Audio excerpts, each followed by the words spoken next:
할렐루야, 아멘. 오늘도 새벽을 깨어 이 자리에 나오신 사성도 여러분 환영하고 축복합니다. 우리 다 같이 함께 찬송가 287장, 우리 찬송가 287장 예수 앞에 나오면, 우리 찬송가 287장 예수 앞에 나오면 우리 함께 찬양하며 이 새벽의 시간을 나아가도록 하겠습니다. 우리 찬송가 287장 예수 앞에 나오면 다 같이 함께 찬양하시겠습니다. 예수 앞에 나오며 죄사함 받으며 주의 품에 안기어 편히 쉬리라. 우리 주만 믿으며 모두 구원 얻으며 영생 복락 멸류관 확실히 받겠네. 예수 앞에 나와서 은총을 받으며 마음의 기쁨 넘치어 감사하리라.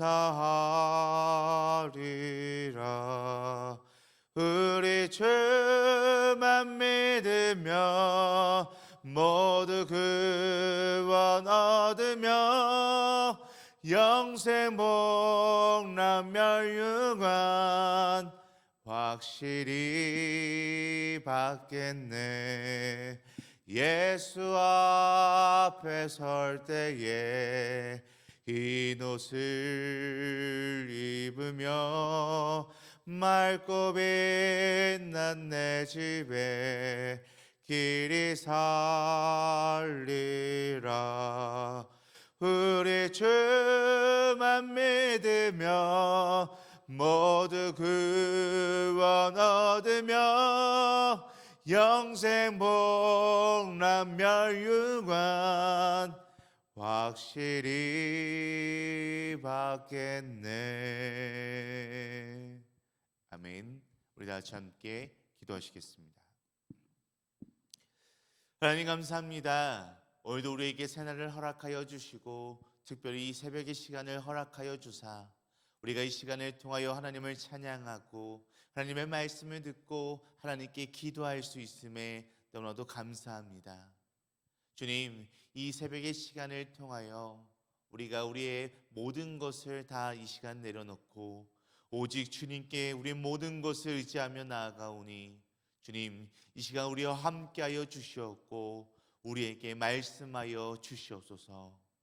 오늘 우리에게 말씀하여 주신 모든 것들을 귀담아 듣고 우리 마음에 새겨 오늘 하루도 우리가 주님과 함께함으로 모든 것을 다 이겨낼 수 있는 우리의 삶들이 될 수 있도록 주여 함께하여 주시옵소서. 오늘도 우리의 삶 가운데 매일매일을 주님 앞에 더욱더 가까이 나아가길 원합니다. 주님, 우리를 인도하여 주시옵고 우리와 동행하여 주시옵소서. 감사하며 살아계신 예수 그리스도의 이름으로 기도드립니다. 아멘. 아멘. 오늘도 우리 함께 하나님의 말씀을 보길 소망하는데요, 우리 함께 보실 하나님의 말씀은 우리 신약성경 마가복음 6장, 우리 마가복음 6장 14절에서 29절 말씀입니다. 우리 신약성경 마가복음 6장 14절에서 29절 말씀입니다. 제가 가진 성경으로는 신약성경 62페이지 있습니다. 우리 신약성경 62페이지에 있는 마가복음 6장 14절에서 29절 말씀 우리 함께 찾으셨으면 우리 다 같이 한 목소리로 함께 합독하며 나아가도록 하겠습니다. 우리 마가복음 6장 14절에서 29절 말씀 함께 읽도록 하겠습니다. 이에 예수의 이름이 드러난지라 헤롯 왕이 듣고 이르되 이는 세례 요한이 죽은 자 가운데서 살아났도다. 그러므로 이런 능력이 그 속에서 일어나느니라 하고, 어떤 이는 그가 엘리야라 하고 또 어떤 이는 그가 선지자니 옛 선지자 중에 하나와 같다 하되, 헤롯은 듣고 이르되 내가 목벤 요한 그가 살아났다 하더라. 전에 헤롯이 자기가 동생 빌립의 아내 헤로디아에게 장가든 고로 이 여자를 위하여 사람을 보내어 요한을 잡아 옥에 가두었으니 이는 요한이 헤롯에게 말하되 동생의 아내를 취한 것이 옳지 않다였음이라. 헤로디아가 요한을 원수로 여겨 죽이고자 하였을 때 하지 못한 것은 헤롯이 요한을 의롭고 거룩한 사람으로 알고 두려워하여 보호하며 또 그의 말을 들을 때에 크게 번민을 하면서도 달갑게 들음이러라. 마침 기회가 좋은 날이 왔으니 곧 헤롯이 자기 생일에 대신들과 천부장들과 갈릴리의 귀인들로 더불어 잔치할세. 헤로디아의 딸이 친히 들어와 춤을 추어 헤롯과 그와 함께 앉은 자들을 기쁘게 한지라.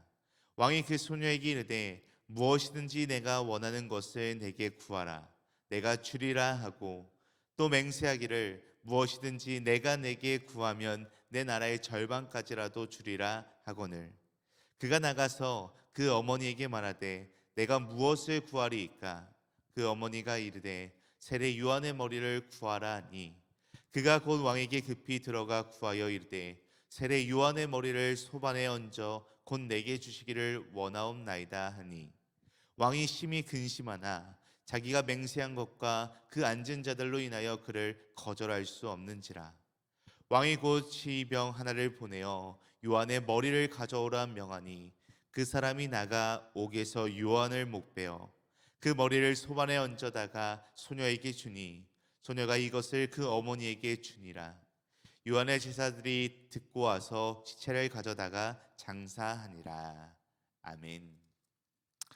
네, 우리 사람들에게는 정말 중요한 것이 있습니다. 그것은 바로 이 사람에게 있는 양심, 이 양심이라고 하는 것인데요. 베드로는 말씀을 통해서 선한 양심이 하나님을 찾아간다라고 이야기할 정도로 우리들 사람에게 있어서는 이 양심이라는 것이 너무나도 중요하고 또한 핵심적이다라고 이야기할 수 있습니다. 그런데 이 사람마다 있는 양심, 이 양심이라는 것도 어떻게 보면은 상대적이라고 할 수 있습니다. 도둑놈의 양심은 다르고요. 식인종의 양심은 다르고 일본 사람의 양심이 다르고 또 한국 사람의 양심이 다른 것처럼 이 양심은 사람들마다 또한 어떤 그런 종류의 사람들마다 이렇게 다른 것을 우리는 잘 살펴볼 수 있습니다. 우리의 양심도 이런 문화적인 영향, 환경적인 영향을 굉장히 많이 받는 것 같습니다. 그렇기 때문에 하나님을 믿는 사람의 양심이 다르고 믿지 않는 사람의 양심도 다를 수밖에 없는 것이 당연한 이치라고 생각이 됩니다. 오늘 우리가 함께 살펴본 본문 말씀에서는 이 두 종류의 양심을 가지고 있는 사람이 대조되어 나오는 것을 우리가 이 말씀을 통해서 우리가 자세히 찾아볼 수 있습니다. 한 사람은 당시 갈릴리 분봉왕 헤롯이라고 하는 인물이고 또 다른 사람은 헤롯에게 죽임을 당한 세례 요한이라고 하는 인물입니다. 이 두 사람은 같은 시대에 같은 나라에서 살았던 또 어떤 무리를 이끌던 지도자들이었습니다. 그러나 두 사람은 정반대의 인생을 살아가고 걸어갔던 것을 우리는 이 말씀을 통해서 함께 알 수 있습니다. 헤롯은 어떻게 보면 전형적인 불신앙의 모습을 띤 사람의 모습이었고요. 세례 요한은 모범적인 신앙의 사람의 모습을 보여주고 있습니다. 그래서 이 두 명의 이 대조적인 모습을 통해서 오늘 말씀은 이 불신앙의 사람의 신앙과 신앙의 사람의 신앙, 이 근본의 차이점이 무엇인지를 분명하게 우리들에게 다시 한번 이야기해주고 있는 것 같습니다. 그래서 오늘은 두 부류의 사람들, 이 두 부류의 사람들이라고 하는 제목으로서 우리 안에 잠재되어 있는 불신앙의 요소가 무엇인지를 오늘 이 말씀을 통해서 우리가 다시 한번 발견하고 또한 이 시간을 통하여 회개하는 시간이 되고 또한 신앙의 사람으로서 우리가 과연 이 세상을 살아갈 때 어떤 신념을 가지고 불신 세상을 살아가야 하는지에 대해서 우리가 함께 살펴보고 나누는 시간을 갖도록 하겠습니다. 먼저 불신앙의 사람의 특징에 대해서 함께 살펴볼 텐데요. 불신앙의 사람의 특징 첫 번째는 음란하다라고 하는 특징을 갖고 있습니다. 불신앙의 사람의 특징 가장 큰 첫 번째는 음란하다라는 것입니다. 우리 오늘 본문 말씀 17절 말씀, 우리 17절 말씀 우리 함께 읽도록 하겠습니다. 전에 헤롯이 자기가 동생 빌립의 아내 헤로디아에게 장가든 고로 이 여자를 위하여 사람을 보내어 요한을 잡아 옥에 가두었으니. 아멘. 헤롯은 쉽게 말해 조강지처를 버리고 동생 빌립의 아내를 빼앗아 다시 한번 결혼을 했던 그러한 인물이었습니다. 그는 자기 아내가 못생겼다는 이유로 그의 아내를 과감하게 버렸습니다. 그리고 자신의 이복 동생 빌립의 아내인 이 헤로디아와 결혼했던 것을 우리가 살펴볼 수 있습니다. 그는 하나님께서 정말 택한 백성, 하나님께서 약속하셨던 백성 이스라엘의 왕이었습니다. 그럼에도 불구하고 하나님께서 반드시 지키라고 명령했던 이 십계명을 어겼던 그러한 인물이었습니다. 그렇지만 이러한 십계명을 어겼음에도, 하나님의 말씀을 듣지 않았음에도 불구하고 아무도 왕의 죄에 대해서 말하지 않았습니다. 종교 지도자들도 왕의 부도덕한 죄를 알았지만 모두가 다 침묵으로 일관했습니다. 그런데 오늘 말씀에 나온 이 세례 요한이 헤롯을 찾아가 그의 죄를 책망했습니다. 회개를 촉구했습니다. 우리 이어서 오늘 본문 말씀 18절 말씀, 우리 18절 말씀 함께 읽도록 하겠습니다. 이는 요한이 헤롯에게 말하되 동생의 아내를 취한 것이 옳지 않다 하였음이라. 아멘. 그러나 헤롯은 이렇게 세례 요한이 책망했음에도, 이렇게 이야기했음에도 불구하고 결코 회개하지 않았습니다. 우리가 너무나도 잘 아는 인물인 다윗은 선지자 나단의 책망을 들었을 때 그 자리에서 회개했던 그런 모습을 우리는 말씀을 통해 볼 수 있습니다. 내가 여호와께 범죄했나이다 라고 이 다윗은 고백하고 즉시 자신의 모습을, 자신의 행동을 돌이켰던 것을 볼 수 있습니다. 심지어는 베개가 젖도록 밤새도록 눈물을 흘리며 회개했던 모습을 우리는 기억하고 있습니다. 그러나 오늘 말씀에 나와 있는 이 헤롯 왕은 결코 회개하지 않았습니다. 도리어 세례 요한을 체포하여 감옥에 가두어 놓는 그런 일까지 저지르고 말았습니다. 이어서 19절 말씀에 보면 헤로디아는 요한을 원수로 여겨 죽이고자 하였습니다. 그런데 20절에 보면 헤롯이 요한을 의롭고 거룩한 사람으로 알고 두려워하여 보호했다라는 것을 또 말씀을 통해 이어서 우리가 알 수 있습니다. 헤롯은 요한의 책망을 인정했던 것 같습니다. 자기의 잘못을 분명하게 알고 있었던 것 같습니다. 그래서 크게 번민하였습니다.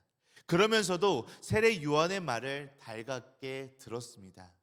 그렇지만 헤롯은 헤로디아와의 관계를 온전하게 끊지 못하고 계속해서 그녀에게 끌려다녔던 것을 우리는 살펴볼 수 있습니다. 그는 번민만 했고 마음으로만 아파했을 뿐 그의 행동에서는 아무런 변화가 없었습니다. 그냥 달갑게 듣는 것으로 끝이었습니다. 죄악의 문턱에서 서서 머뭇거리기만 했지 들어오든지 나가든지 하는 이러한 결단이 헤롯 왕에는 결코 없었습니다.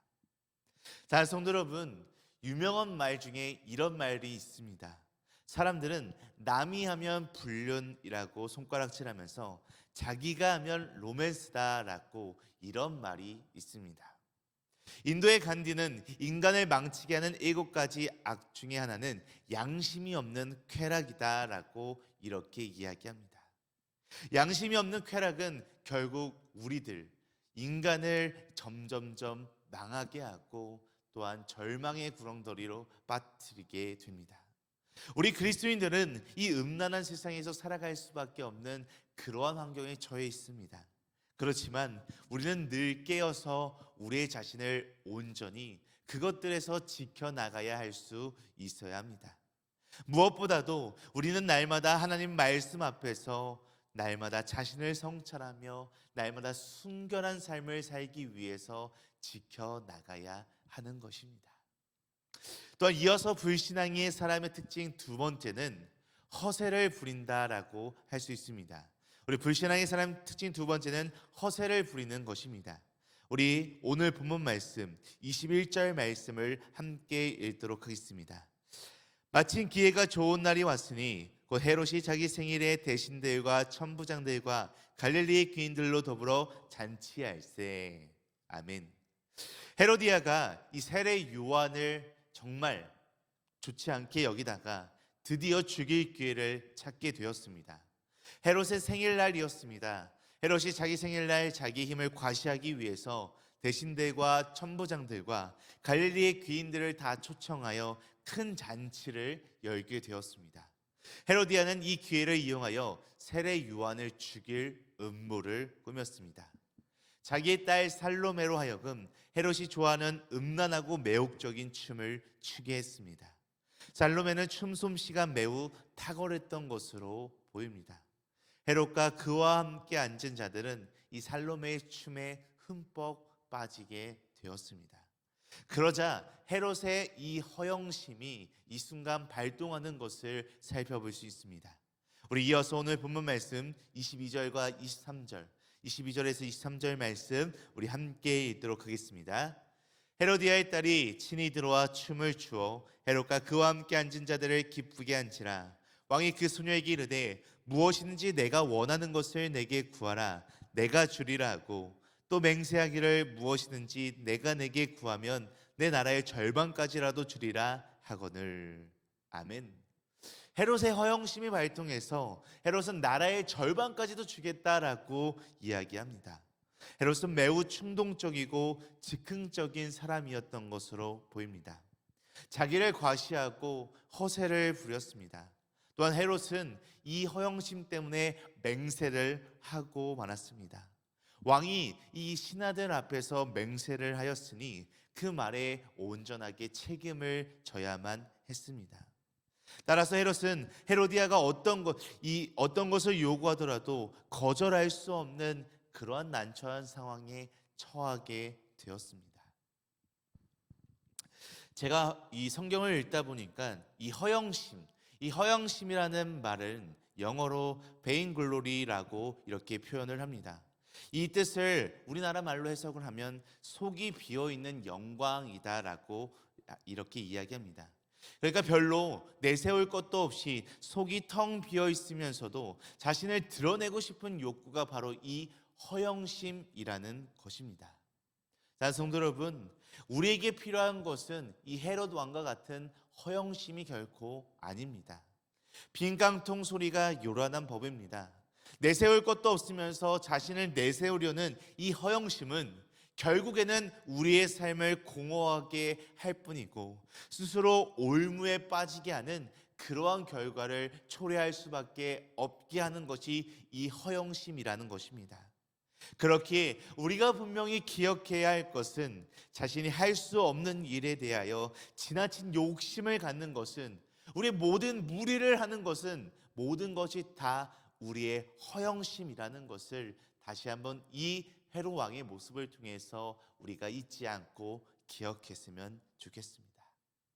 이렇게 헤롯이 불신앙의 대표적인 사람이라면 이 헤롯 왕에 의해서 죽임을 당한 세례 요한은 신앙의 대표적인 사람이다라고 이야기할 수 있습니다. 그렇다면 이 신앙의 사람의 특징은 과연 무엇이 있을까요? 신앙의 사람 특징 첫 번째는 하나님 앞에서 충성한다라는 것입니다. 우리 오늘 본문 말씀 18절 말씀, 우리 다시 한번 함께 읽도록 하겠습니다. 이는 요한이 헤롯에게 말하되 동생의 아내를 취한 것이 옳지 않다 하였습니다. 아멘. 헤로디아는 이 헤롯 대왕의 손녀요 헤롯의 조카 딸이었습니다. 그녀는 이복 형제 빌립의 아내였습니다. 그런데 남편을 버리고 삼촌인 헤롯 왕과 재혼하였던 것을 우리는 전의 말씀에서 들었습니다. 그러나 당시 종교 지도자들은 아무도 그 문제를 언급하고 그 누구도 비판하지 않았습니다. 그러나 유일하게 이 세례 요한은 지도자의 범죄로 보고 단호하게 헤롯 왕에게 회개를 촉구했습니다. 공개적으로, 그것도 적극적으로 불의를 지적했을 뿐 아니라 계속해서 문제 제기를 했던 인물이 이 세례 요한이었습니다. 하나님의 말씀을 어긴 것에 대해 왕이라고 할지라도 자기의 목숨이 사라질 수 있음에도 불구하고 이 헤롯 왕을 끝까지 책망하였던 인물이었습니다. 이것은 하나님께서 부르신 이 사명에 날마다 충실한 삶을 살았기 때문입니다. 마태복음 11장 11절 말씀에 보면 예수님께서 이런 세례 요한을 가리켜 여자가 낳은 자 중에 세례 요한보다 큰 이가 일어남이 없도다라고 칭찬하셨던 것을 우리는 마태복음 말씀에서 살펴볼 수 있습니다. 세례 요한은 여자가 낳은 사람 중에 가장 훌륭한 신앙의 사람이었습니다. 요한이 칭찬받은 것은 하나님께서 자신에게 맡겨주신 사명을 목숨 걸고 감당하였다는 데 있음에 분명합니다. 선지자는 하나님이 그 입에 넣어주신 말씀을 그대로 전해야 하는 완전한 사명을 띠고 있습니다. 그 이후에 감옥에 갇히든 돌에 맞아 죽든 결과를 오로지 하나님께 맡겨야 하는 것입니다. 어떤 고난을 당한다 할지라도, 어떠한 수모와 어떠한 일을 당한다 할지라도 날마다 하나님께 충성을 다하는 것입니다.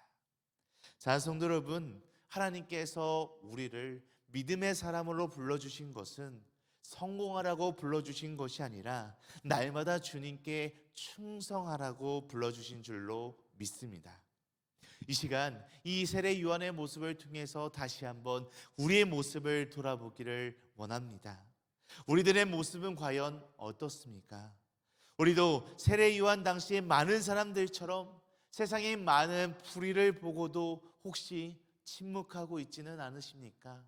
세상의 수많은 죄들을 보고서 우리도 가만히 있지는 않으십니까? 세상의 고난이 무서워서 우리가 해야 할 일은 하지 않은 채 그저 지나가고 있지만은 않으십니까? 우리가 날마다 하나님의 말씀에 순종하며 또 하나님께 충성하며 나아갈 수 있는 진정한 믿음의 사람들, 진정한 신앙의 사람들이 되시기를 간절히 소망합니다. 또한 신앙의 사람들 특징 두 번째로 의롭고 거룩하다라고 이야기합니다. 우리 마지막으로 오늘 본문 말씀 20절 말씀, 우리 20절 말씀 함께 읽도록 하겠습니다. 헤롯이 요한을 의롭고 거룩한 사람으로 알고 두려워하여 보호하며 또 그의 말을 들을 때에 크게 번민을 하면서도 달갑게 들음이러라. 아멘. 헤롯은 헤로디아가 요한을 죽이려고 했으나 요한을 끝까지 보호했던 것을 이 말씀을 통해서 살펴볼 수가 있습니다. 과연 그 이유가 무엇입니까? 그는 요한을 의롭고 거룩한 사람으로 알고 두려워하며 보호했다라고 말씀해서 이야기합니다. 마가는 이 헤로디아와 헤롯을 대조시키고 있는 것 같습니다. 이는 헤로디아의 악함을 조금 더 가증시켜서 말하려는 것 같습니다. 또 헤롯의 자그마한 선함을 말하고 싶은 것도 같습니다. 그러나 그것보다는 세례 요한의 의로움과 거룩함을 더 강조한다라고 이야기할 수 있습니다. 요한으로부터 공격받은 헤롯이 직접 요한을 가리켜 의롭고 거룩한 사람이다라고 이야기함으로써 요한의 의로움을, 요한의 거룩함을 더욱더 크게 강조하고 있습니다. 그리고 요한이 헤롯을 두려워한 것이 아니라 헤롯이 요한을 두려워했음을 계속해서 강조하고 이야기하고 있습니다. 겉으로 보면 헤롯은 모든 권력과 부를 다 쥐고 있었지만 이 세례 요한, 아무도 가진 것도 없는 이 세례 요한을 두려워했습니다. 왜냐하면 의롭고 거룩한 사람이었기 때문입니다. 우리 그리스도인들은 이 요한처럼 이 불의한 세상에서 의롭고 거룩한 삶을 살기 위해서 날마다 노력하고 애써야 합니다. 의롭다는 말은 하나님과 바른 관계성 속에서 살아가겠다라고 하는 말입니다. 하나님 앞에서 부끄러움 없는 삶을 살아야 된다라는 것입니다. 하나님 앞에서 결코 악을 행할 수 없다라는 경외심으로 살면 의로운 삶을 살아갈 수밖에 없게 되는 것입니다. 우리가 흔히 거룩하다라고 하는 말을 굉장히 많이 쓰는데요. 거룩하다라는 말은 세상 사람들과 구별된 삶을 살아가는 것입니다. 불신자들과 동화되지 않고 다른 삶을 살아가는 것입니다. 세속에 물들지 않고 말씀에 날마다 순종하며 하나님의 말씀만을 붙들고 살아가는 삶입니다. 이 세대를 본받지 말고 우리의 마음을 날마다 깨끗게 하고 새롭게 하고 변화를 받으라는 주님의 말씀처럼 날마다 살아가는 것입니다. 자, 성도 여러분, 오늘 말씀의 헤롯 왕처럼 불신자들은 이렇게 하나님을 잘 따르는 사람들의 모습을 보면서 영적인 두려움을 느낄 수밖에 없게 됩니다. 그래서 이 믿는 사람들을, 이 그리스도인들을 핍박하면서 못 살게 굴면서도 속으로 겁을 먹을 수밖에 없습니다. 이것이 영적인 권위라고 할 수 있습니다. 영적인 영향력이라고 할 수 있습니다. 우리 그리스도인들은요, 우리 믿음의 사람들은요, 이런 영적인 영향력을 모든 이들에게 다 품고 또한 영향을 끼칠 수 있는 그런 이들이 되어야 하는 것입니다. 여기에 있는 우리 모든 사랑하는 등말을 가진 여러분들 모두가 날마다 많은 이들에게 선한 영향력을 끼칠 수 있는 우리 모두가 되기를 간절히 소망합니다. 사랑하는 존경하는 등말 가족 여러분, 이 불신앙의 사람들은 굉장히 음란하고요, 허세를 부리고요, 또한 많은 세상 것들을 의식하면서 살아갑니다. 하지만 우리 그리스도인들은 그렇게 똑같이 살아가는 것이 아니라 하나님 앞에서 겸손히 살아가야 합니다. 믿음의 사람들은 세례 요한과 같이 항상 진실을 이야기할 수 있어야 하고요, 의롭고 거룩한 삶을 살아가야 하는 것입니다. 그리고 이 진리를 위하여 우리가 감당할 수 있는 고난을 기꺼이 감당하며 나가야 합니다. 세상이 정말 두려워하고 세상이 정말 무서워하는 사람은 돈 있고 권력 있는 자가 아니라 진정한 신앙의 사람입니다. 진실한 사람입니다. 정말로 세상에서 영향력을 끼칠 수 있는 사람은 의롭고 거룩한 사람일 것입니다. 그렇기에 우리 모두가 하나님의 말씀에 순종하여 하나님을 진정으로 따르는 믿음의 사람들로서, 진정한 신앙인으로서 날마다 주님의 말씀에 순종하고 주님께서 말씀하신 대로 정말로 의롭고 거룩한 모습으로 살아갈 수 있는 우리 모두의 삶이 되기를 간절히 소망하고 간절히 축복합니다. 우리 다 같이 함께 기도하시겠습니다. 하나님 아버지, 주님에 대한 믿음과 소망을 잃지 않도록 오늘도 우리에게 주님의 말씀을 허락하여 주셔서 너무나도 감사합니다. 또한 오늘 들은 이 말씀을 통해 불신앙과 신앙의 싸움터에 우리를 온전히 세워주심을 깨닫게 하시니 감사합니다. 날마다 주 예수 그리스도의 이름으로 승리하는 삶이 될 수 있도록 인도하여 주시옵소서. 하나님의 권능의 발이 언제나 우리를 지키시고 붙들어 주시옵소서. 주님 따라 주님의 십자가를 지고 걸어가는 우리의 삶이 되게 하여 주시옵소서. 빛의 자녀로 어두운 모든 세상을 밝히는 우리의 삶이 되게 하여 주시옵소서. 순교적인 삶, 담대하게 당당하게 기뻐하며 즐거워하며 걸어갈 수 있는 진정한 믿음의 신앙인이 될 수 있도록 주여 함께하여 주시옵소서. 그리할 때 우리가 날마다 신실하고 거룩한 모습으로 주님께 감사하며 살아갈 수 있는 우리 모두가 될 수 있도록 주여 인도하여 주시옵소서. 감사하며 살아계시고 날마다 우리와 함께 하시는 살아계신 예수 그리스도의 이름으로 기도드립니다. 아멘. 하늘에 계신 우리 아버지여, 이름이 거룩히 여김을 받으시오며 나라가 임하시오며 뜻이 하늘에서 이루어진 것 같이 땅에서도 이루어지이다. 오늘 우리에게 일용할 양식을 주시옵고 우리가 우리에게 죄 지은 자를 사하여 준 것 같이 우리 죄를 사하여 주시옵고 우리를 시험에 들게 하지 마시옵고 다만 악에서 구하시옵소서. 나라와 권세와 영광이 아버지께 영원히 있사옵나이다. 아멘. 아멘. 오늘도 이 새벽 우리가 한마음 한뜻으로 함께 기도하며 나가길 소원합니다. 우리 함께 기도할 때 하나님을 믿는 믿음의 사람으로서 날마다 진실만을 말하고 의롭고 거룩한 삶을 살아가는 진정한 신앙의 사람들 될 수 있도록 인도하여 주시옵소서라고 함께 기도하시겠습니다. 우리 이어서 두 번째로 기도하실 때 하나님의 진리를 위하여 우리에게 찾아오는 그 고난과 슬픔과 힘듦과 어려움을 기꺼이 감당하며 나아갈 수 있는 우리의 삶이 되게 하여 주시옵소서라고 우리 함께 이 두 가지 기도 제목을 놓고 함께 기도하신 후에 각자 가지고 계신 문제와 어려움, 슬픔과 또한 마음에 품고 있는 기도 대상자들이 있다면 그들을 놓고 자유롭게 기도하다가 돌아가도록 하겠습니다. 함께 기도하시겠습니다.